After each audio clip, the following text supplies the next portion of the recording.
আজকে দেখাবো এ to Z cutting সহ এবং জামার মাপ সহ কাটিং সম্পূর্ণ কিভাবে শিখে নেবেন। আসলে আমরা কাজগুলো করে নিই আর আপনারা দেখে দেখে শিখে নেন।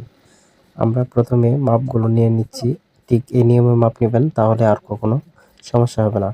আমরা এই মাপগুলো নিয়ে নিচ্ছি। মাপ নেওয়ার পর আমরা এই জামাটা কাটিং করব, তাই আপনাদেরকে খুব সতর্কভাবে দেখতে হবে যেন ভুল না হয়। তো আমরা মাপগুলো ড্রয়িং করে নিচ্ছি। মাপগুলো আগে দিয়ে দিয়েছিলাম। তো ড্রয়িং করার পর আমরা ড্রয়িংয়ের উপর দিয়ে কাটিং করব। আপনারা দেখুন, দেখলেই শিখতে পারবেন। তো আমাদের ড্রয়িং করা শেষ। এখন আমরা সেলাই মার্জিন সহ রেখে দিলাম। তারপর আমরা এটা কেটে নেব। তো আমরা কেটে নিচ্ছি। কেটে নেওয়ার সাথে সাথে আপনাদেরকে বলে দিই, আপনারা আমাদের চ্যানেলটি সাবস্ক্রাইব করে নিন।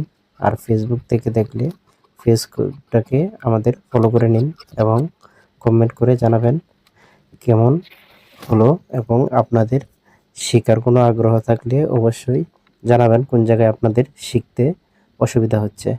তারপর আমরা এখানে চাকানগুলো কেটে নিলাম। চাকান কেটে নেওয়ার পর আমাদের জামাটা ভাঁজ করে নিতে হবে। তারপর আমরা হাতা কেটে নেব। তো আমরা জামাটা কাটিং করা শেষ।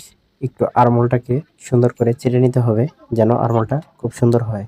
স্মুথলি সুন্দর না হলে এটা পারফেক্টলি বসবে না। তাই আমরা কেটে নিলাম। তো এখানে চাকান দিয়ে দিলাম। চাকান দেওয়ার পর এখন আমরা সুন্দর করে এটা ভাঁজ করে রেখে দেব।